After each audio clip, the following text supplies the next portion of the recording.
Solapur civil समोरची जागा पार्किंगला देण्यास प्रशासन तयार। नेहमी वर्दळ असलेला भाग रंगभवन ते सिव्हिल चौक ओळखला जातो। गेल्या काही दिवसांपासून या दोन्ही चौकादरम्यान रस्त्यावरच वाहने उभी करण्यात येत आहेत। यामुळे बार असोसिएशनने वाहन पार्क करण्यासाठी सिव्हिल प्रशासनाकडे जागेची मागणी केली होती। या मागणीला सिव्हिल प्रशासनाने होकार दिला आहे।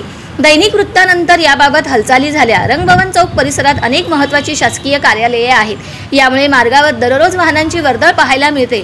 शक्यतो सकाळी 11 आणि सायंकाळी 6च्या सुमारास या भागात वाहनांच्या मोठ्या रांगा लागल्याचे पाहायला मिळते। त्याच परिसरात छत्रपती शिवाजी महाराज सर्वोपचार शासकीय रुग्णालय असल्याने प्रत्येक मिनिटाला रुग्णवाहिका जात असतात। पण काही वेळा रुग्णाला लवकर उपचार होणे गरजेचे असते। अशा वेळी ही रुग्णवाहिका ही याच गर्दीत अडकून बसते।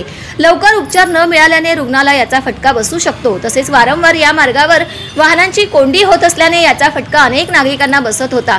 याच भागातील वकील आणि पक्षकारांनाही वाहतूक कोंडीचा सामना करावा लागत असल्याने बार असोसिएशनने कोर्टाकडे कलेक्टर निवासस्थान आणि सिव्हिल समोरील जागेची मागणी केली होती। याला सिव्हिल प्रशासनाने सकारात्मक प्रतिसाद देत तात्पुरत्या स्वरूपात ही जागा पार्किंगसाठी देण्यास परवानगी दिल्याची माहिती सूत्रांनी सांगितली।